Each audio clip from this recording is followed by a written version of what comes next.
Chapter 4, continuing on from where we left off with the last video, we're going to take a look at how life changed in the New England colonies from about the early 1600s to about the turn of the century into the 1700s. We already took a look at how this change has occurred in the Chesapeake Bay. Now we're going to compare and contrast these two regions. Now, looking at the New England family, now remember, we're comparing and contrasting this to the Chesapeake Bay region, namely Maryland and Massachusetts. Number one thing that sticks out at us is that those living in New England, first and foremost, were focusing on moving in families and generating families. For the Puritan faith, family was the epicenter of their society. And so they moved in families, they created families. That was the number one goal. And compared to the southern colonies and the Chesapeake Bay colonies, they had a much higher life expectancy. You didn't see the same amount of diseases occurring like we saw in the Chesapeake Bay. So, without this high death rate among these New England colonists, their life expectancy was much better. And so we saw nonstop childbearing. And this is going to be true for women living in the Chesapeake Bay region as well. But nonstop childbearing, up to 10 pregnancies in a woman's lifetime. That's a pretty hefty amount of babies to have. But as a result of the fact that they're not dying in their early years like they are in the Chesapeake, we see large families in the New England colonies. We also are able to see, as a result, intergenerational stability, meaning it was possible for children living in the New England colonies to know their grandparents because family was so important. Life expectancy was up to 70 years. So it's a much different type of society as compared to the Chesapeake Bay. Now, another major difference that we see between the New England colonies and the Chesapeake Bay colonies, women had basically no rights living in the New England colonies.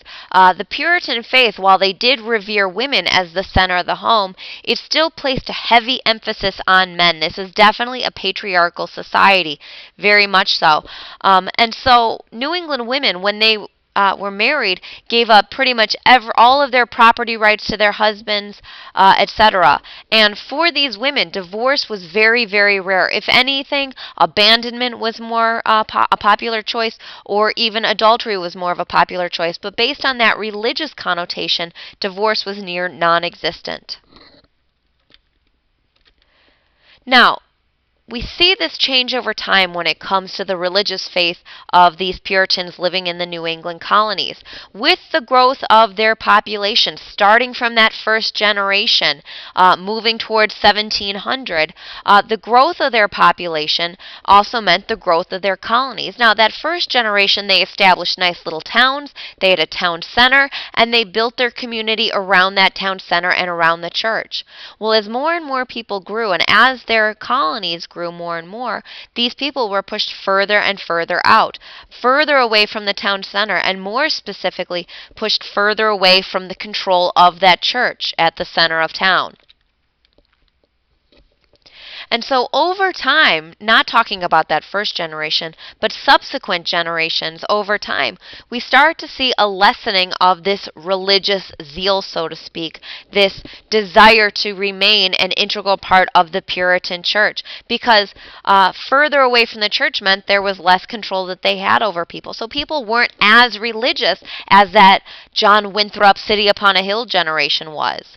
And so this really scared a lot of the traditionalists within the Puritan faith. And so we start to see around the mid-1600s a push for people to return to the church, to try to scare them back to the church. And one popular method was by using these Jeremiad sermons, these very doomsday sermons, saying basically if you don't come back to the stronghold of the Puritan church, you are definitely going to hell. But that being said, people still didn't come back to the faith the way these traditionalists want. And we start to see fewer and fewer people feeling that conversion, feeling God's grace, essentially being told you are predestined to go to heaven. And so without these people feeling that conversion or becoming those visible saints, there are fewer full members of the Puritan church, the Congregationalist church.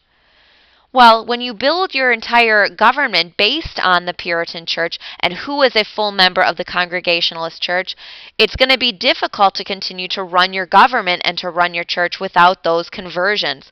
So in 1662, the Congregationalist church in the Massachusetts Bay did something somewhat controversial by instituting what's known as the halfway covenant, allowing members of the church, their children, to receive a quote-unquote halfway baptism.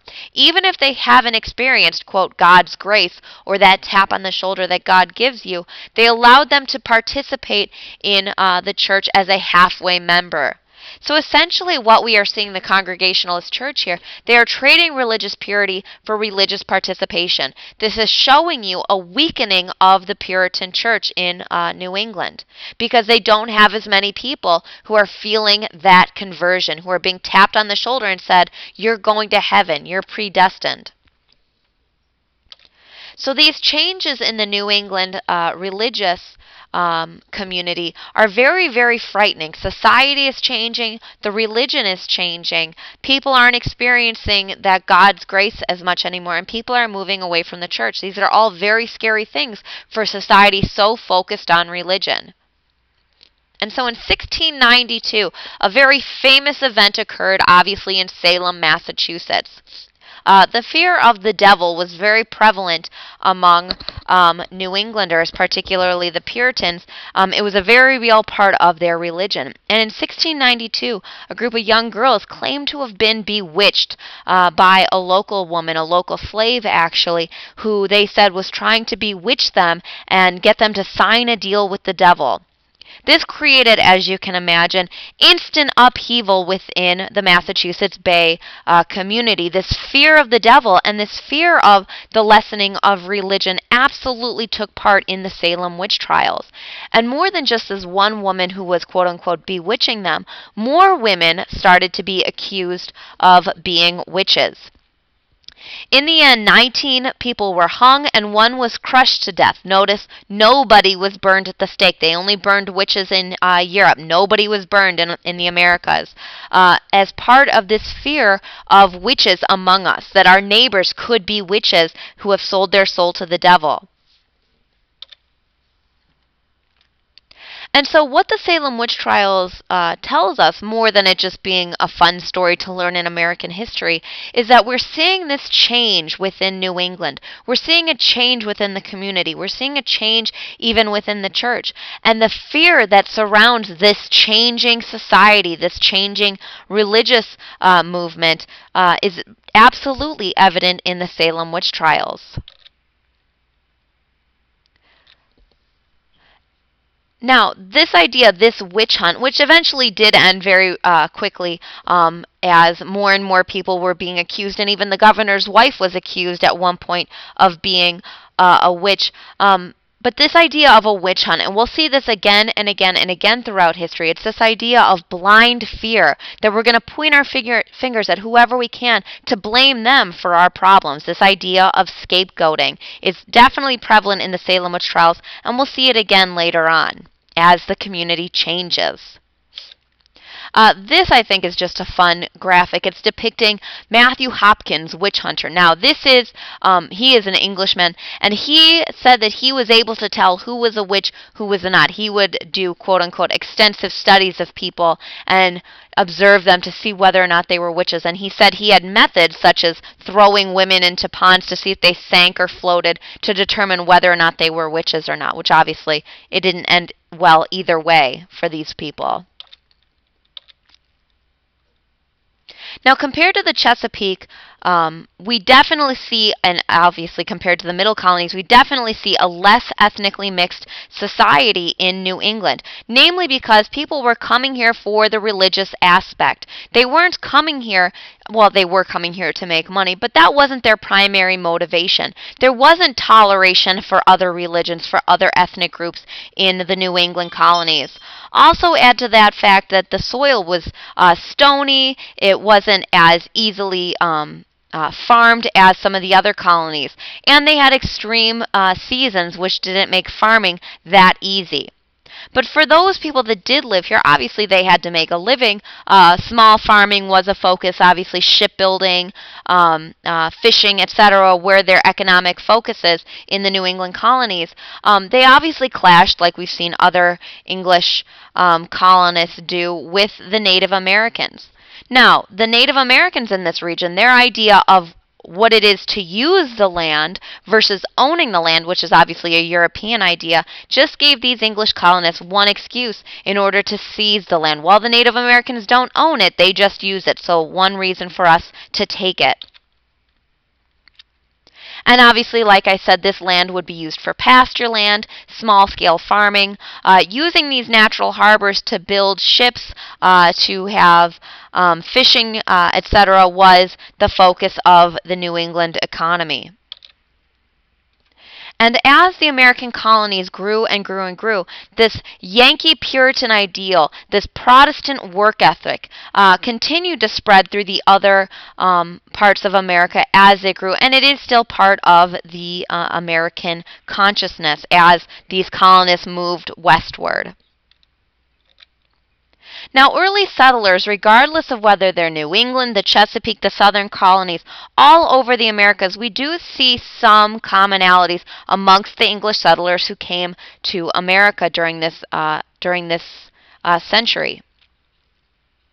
Number one, most of the people that lived in America were farmers, whether it be New England, the middle colonies, the Chesapeake, the southern colonies, whatever it is. So these farmers were absolutely tied to the seasons. There was a time for planting, there was a time for harvesting. That was a common theme among the settlers who lived in the American colonies. Now, regardless of the colony they lived in, there were absolutely defined roles for the different genders. What was appropriate for men to do, what was appropriate for women to do. Now, there was some leeway depending on the region that they lived in, the amount of rights that women had, but primarily this was a patriarchal society where men were in control. Now, the reality of those who were able to afford to come to the Americas, most of them were middle class. The most glaring exception to this is obviously those indentured servants. But the majority of the people who came to the Americas were from the middle class, simply because the very, very poor couldn't afford to pay for the voyage unless they were indentured servants. The very, very wealthy back in Europe, what reason would they have for coming to the Americas? They were already wealthy. They'd already made it back in England. So the majority of the people that came here were from that middle class. They had enough money in order to make the journey and enough reason to come because there's still room for growth. So our American ancestors, most of them did come from the middle class. Obviously, once they got here, they either went up or down that social ladder. And just like we saw in Europe, they absolutely tried to recreate that social structure, that social hierarchy. Who was more important? And obviously that first generation of settlers who first made it here tried to establish themselves as the new aristocracy, and everyone who came after them would have to get in line. But obviously it's not going to be to the same extent that we see back in Europe. We don't establish a nobility here in the Americas. So there is a social hierarchy, but just not to the same extent that we see back in Europe. And then finally, a common theme that we see throughout the American colonies is this resentment within classes, this class conflict that we see all over the American colonies as depicted in Bacon's Rebellion, which we've already talked about, the wealthy land-owning propertied class versus that freedman class, and that clash that ensued there. And also we see it during those Protestant uprisings in Maryland once again, the poor Protestants compared to the wealthy Catholic landowners. So this is a common theme that we're going to continue to see over and over and over again throughout the American colonies, rich versus poor. And finally, this is one historian's, obviously there was no census at this time, estimates of the population and the growth of the population during this time throughout all of the American colonies, from about 1610 to about 1680, right during that American change to the United States. And you can see the rapid growth of population. And that is it for Chapter 4.